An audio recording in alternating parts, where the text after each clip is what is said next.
The morning mist hung low over Willow Creek as Clara Bennett stepped onto her front porch, coffee mug warming her hands against the autumn chill. For 37 years she had watched this same sunrise paint the water golden, had listened to the gentle babble of the creek that wound through her family's land like a silver ribbon. Her grandmother's rocking chair creaked softly beneath her as she settled in for what had become a ritual of remembrance. But today, something was different. The familiar sound of flowing water had been replaced by an eerie silence, broken only by the distant rumble of machinery. Clara's heart clenched as she saw the men in hard hats and orange vests, their concrete trucks lined up like steeled beasts along the creek bed that ran behind her property. "No," she whispered, setting down her mug with trembling hands. "They wouldn't dare, but they would, and they were." The Meadowbrook Heights Homeowners Association, representing the gleaming new development that had sprouted up across the creek from her modest farmhouse, was filling in the waterway that had flowed through this valley for generations. They claimed it was for flood control and aesthetic improvement, but Clara knew better. They wanted to eliminate the last reminder that this land had once been wild, untamed and free. Her phone rang, jarring her from her thoughts. The caller ID showed a number she hadn't seen in 15 years. One that still made her pulse quicken despite all the time that had passed. "Clara." The voice was deeper now, weathered by years, but unmistakably familiar. "It's Jake. Jacob Morrison." Her first love, her greatest heartbreak, the man who had left Willow Creek and her behind when the oil boom promised fortune in Texas. She had watched his truck disappear down the dusty road on a September morning, much like this one, carrying with it all her dreams of forever. "Jake," she breathed, her voice barely above a whisper. Why are you calling? Heard about what they're doing to the creek. Thought you should name the one they hired to do it." The words hit her like a physical blow. Of all the construction companies in the state, of all the men who could have wielded those concrete trucks, it had to be him. The boy who had once carved their initials in the old oak by the water's edge, who had promised her under those same stars that nothing would ever come between them. She managed, though her world was tilting on its axis. "Well, I suppose. Congratulations are in order. I heard Morrison Construction has done quite well for itself. Clara, listen to me. I tried to turn down the job when I found out where it was, but money talks louder than old promises, doesn't it?" The bitterness in her voice surprised even her. "Don't worry, Jake. I stopped expecting you to keep your word a long time ago." She hung up before he could respond, but her hands were shaking so badly she nearly dropped the phone. Through the window, she could see the concrete mixer churning, preparing to pour its gray death into the living waters of her childhood. And somewhere among those workers was the man who had once been her whole world. The rest of the day passed in a haze of phone calls to lawyers and environmental agencies, all of whom delivered the same devastating news. The HOA had obtained all the proper permits. The creek, which flowed partially through their development, was considered a drainage issue that needed to be addressed. Never mind that it had managed its own drainage perfectly well for centuries. As evening fell, Clara found herself walking the familiar path to the creek one last time before it would be lost forever. The workers had gone home, leaving behind their tools and machines like scars on the landscape. She knelt by the water's edge, letting her fingers trail in the cool current, trying to memorize the feel of it. "I knew I'd find you here." Turn around, though every nerve in her body responded to the sound of his voice. "Come to gloat?" Jake's footsteps approached slowly, respectfully. "Come to apologize. 15 years too late for that, don't you think?" She finally turned to face him, and her breath caught in her throat. He was still handsome, though silver now threaded through his dark hair, and lines mapped the years around his eyes. But it was the sadness she saw there that undid her careful composure. "I've been apologizing to you in my head every day for 15 years, he said quietly, "but I was too much of a coward to do it in person." "Why did you leave?" The question tore from her throat before she could stop it. "We had plans, Jake. We were going to get married. Build a house right here by the creek, raise our children to love this land the way we did. And then one day, you just ... left. Without explanation, without even saying goodbye properly." He sank onto the fallen log, where they had spent so many evenings talking about their future. My father was dying, Clara. The doctor said he had maybe 6 months, and he begged me to make something of myself before he was gone. The job in Texas, it was supposed to be temporary, just long enough to earn some real money, prove I could provide for you the way you deserved. I never cared about money. The words exploded from her. I cared about you, about us. I know that now. But I was 22 and terrified and so damn proud. I thought I was being noble, sacrificing our present for a better future. I thought you'd wait. I did wait, she whispered, and the admission hung between them like a bridge across all the lost years. I waited 3 years before I finally accepted that you weren't coming back. By then, everyone else I might have loved had moved on, and I. She shrugged, the gesture encompassing all the loneliness, all the mito beans. Clara. He reached toward her, then let his hand fall. I came back, you know, after my father died. But when I got to town, Mrs. Henderson told me you were engaged to Thomas Garrett? Engaged? Clara stared at him in confusion. I was never engaged to Tom. We went to a few church socials together, but it never understanding dawned cold and brutal. Oh, Jake. I was helping him plan a surprise proposal for Sally Morrison, your cousin Sally. We were keeping it secret because her parents disapproved. The color drained from Jake's face. Jesus, all this time I thought, ... you thought wrong. She stood up, brushing dirt from her jeans with hands that shook. Just like you thought wrong about what I needed, what I wanted. You made every decision for both of us, and now you're doing it again. It's destroying the one thing I have left of the life we might have shared. I don't have a choice. The anguish in his voice made her look at him again. Contract is ironclad. If I breach it now, they'll sue Morrison Construction into bankruptcy. I have 43 people depending on me for their livelihoods, Clara. I can't put their families at risk. Even for me, she finished quietly. I understand, Jake, I really do. You're still the same man who left 15 years ago, still making the noble sacrifice, still choosing everyone else over us. She turned to go, but his voice stopped her. What if there was another way? Something in his tone made her turn back. He was staring at the creek, his jaw set with the same determination she remembered from their youth. What do you mean? The contract specifies that I have to fill in the creek bed, but it doesn't say I have to. Destroy the water source. He looked up at her and she saw a spark of the boy she had fallen in love with. What if we could reroute the creek, dig a new channel around the development, let it flow back to its original path on the far side? Clara's heart began to race. That would cost everything I've saved for the last 15 years, he said simply. My retirement? My nest egg? Probably my house? But maybe, just maybe, we could save this place. Save what's left of what we used to have. The next month passed in a blur of secret meetings, whispered phone calls, and careful planning. Jake worked. During the day, filling in the old creek bed as contracted. But at night, he and a small crew of loyal workersmen who had grown up in these parts and understood what they were fighting for dug a new channel. It was backbreaking work, made more difficult by the need to keep it hidden from the HOA representatives who prowled the site during daylight hours, Clara found herself falling into old patterns with Jake, the easy rhythm of partnership that had once felt like breathing. They met each evening to go over plans and blueprints, sharing coffee and conversation as the stars emerged overhead. Slowly, carefully, they began to rebuild something between them, not the innocent love of their youth, but something deeper, tested by time and tempered by loss. Do you ever wonder what would have happened? Clara asked one night, as they sat by the construction site, watching the moon reflect in the pooled water of the new channel. If you had stayed, or if I had gone with you? Jake was quiet for a long moment, every day, he admitted.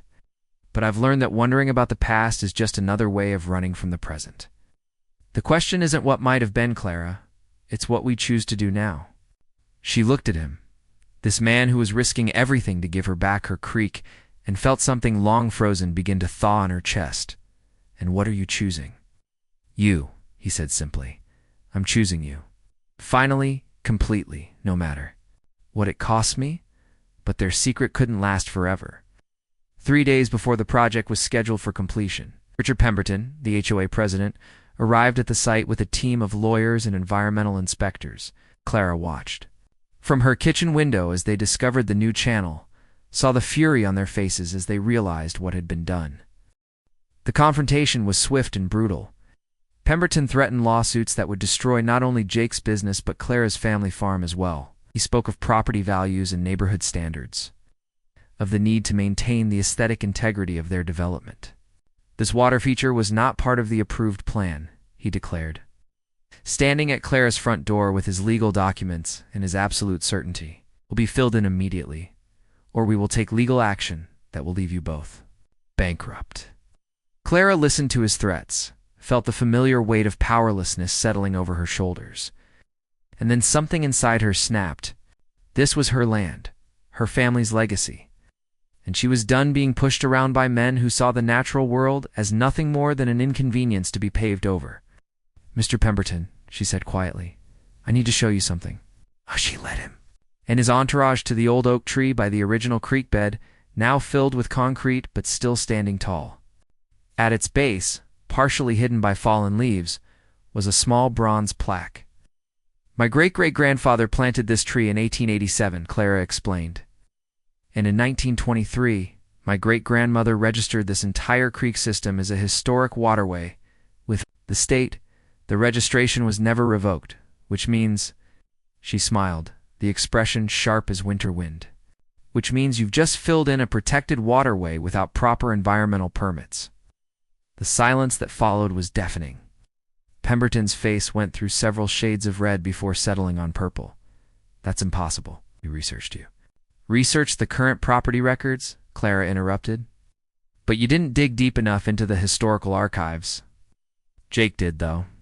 Turns out, when you've lived somewhere for 15 generations, you tend to know where all the bodies are buried."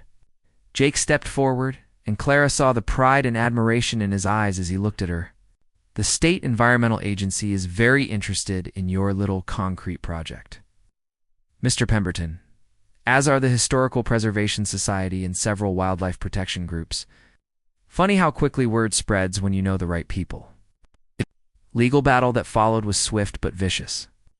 The HOA's lawyers fought hard, but they were fighting on unfamiliar ground now, facing opponents who knew every inch of the legal and historical landscape. Within 2 weeks, a court order mandated the removal of all concrete from the original creek bed and the restoration of the natural waterway. The cost was staggering millions of dollars that the Meadowbrook Heights HOA could barely afford. Property values in the development plummeted as news of the environmental violations spread. Several of the million-dollar homes, built on what was now revealed to be unstable fill dirt, began to show signs of settling and water damage as they're restored. Creek reclaimed its ancient flood patterns, but Clara found herself caring less about the HOA's troubles with each passing day. Her attention was focused on the man who stood beside her on the front porch each morning, watching the sun rise over the flowing waters of Willow Creek. "I need to tell you something," Jake said one morning, as they shared coffee and watched a pair of herons wade through the shallows. "The contracts for the Texas projects have dried up. Morrison Construction is probably going to fold within 6 months. Clara felt her heart clench. "I'm sorry, Jake. I know how much that company meant to you." "It meant security," he corrected. Gently, it meant proving I could be successful, could be worthy of the dreams we used to share. "But I've realized something over these past months." "What's that?" He turned to face her, and she saw in his eyes the same intensity that had first captured her heart all those years ago. "Success isn't about how much money you make or how big your company grows. It's about coming home to the person you love, to the place that shaped you, and finding that they're both still there waiting for you." "Jake, ... double quotes," she began, but he held up a hand. "Let me finish, because I've been practicing this speech for about 15 years. He reached into his jacket and pulled out a small, worn velvet box. "I bought this before I left for Texas. I was going to propose when I came back, after I'd made my fortune and could offer you everything you deserved. But I was wrong about what you deserved, Clara. You deserved honesty. You deserved a man who wouldn't run at the first sign of trouble. You deserved someone who understood that love isn't about grand gestures or financial security. It's about choosing each other. Every day, no matter what. He dropped to one knee on the weathered boards of her porch, and Clara felt tears streaming down her face. Clara Bennett, will you marry me? Not because I can give you a mansion or diamonds or fancy vacations, but because I love you exactly as you are, and I want to spend whatever years I have left learning how to be the man you always believed I could be. Through her tears, Clara could see the creek flowing behind him, its waters catching the morning light like scattered jewels. She could hear the gentle babble of the current, the same song it had sung through all the years of waiting, all the seasons of hope and heartbreak and healing. Yes, she whispered, then louder. Yes, Jacob Morrison, I'll marry you. He slipped the ring onto her finger, a simple band with a small diamond that caught the light. Like a star-and, she marveled at how perfectly it fit, as if it had been waiting all this time for this moment. They were married 3 months later in the meadow by the creek, under the old oak tree where they had once carved their initials. Clara wore her grandmother's lace dress, and Jake wore the same suit he had bought for their first wedding that never happened.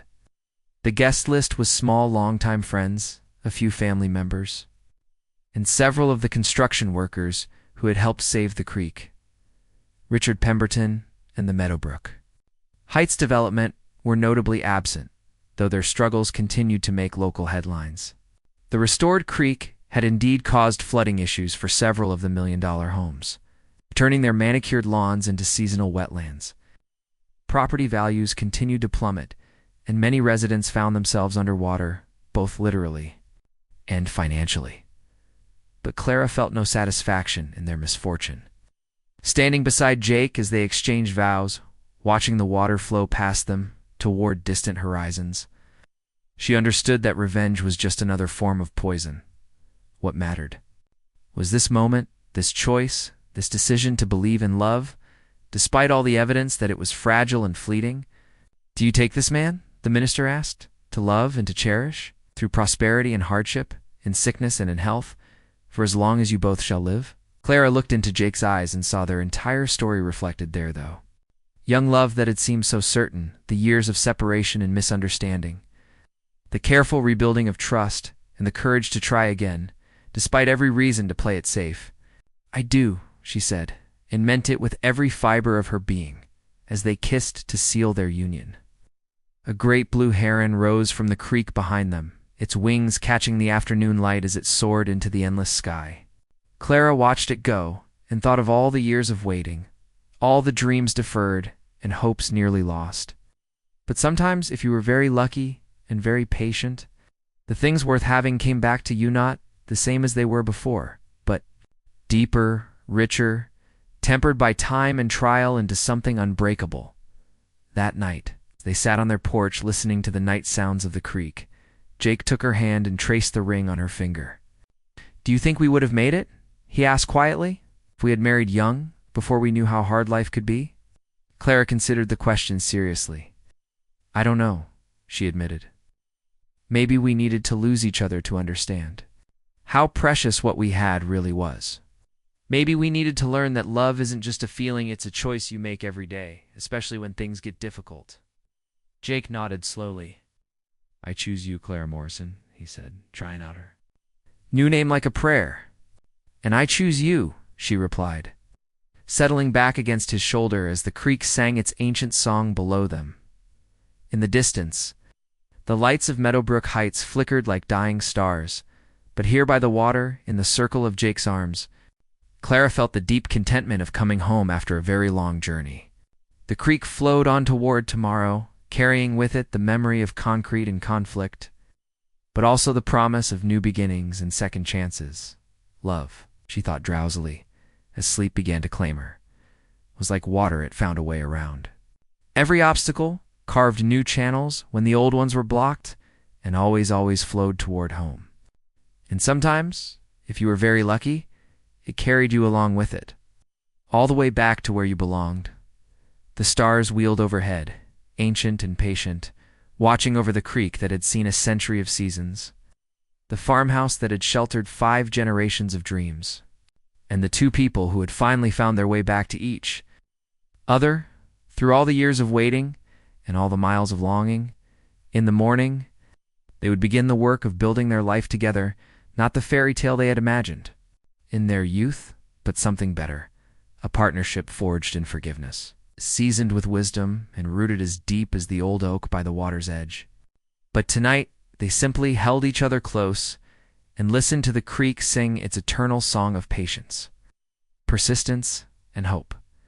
And if the HOA residents lying awake in their flooding homes wondered about the sound of laughter drifting across the water, they would end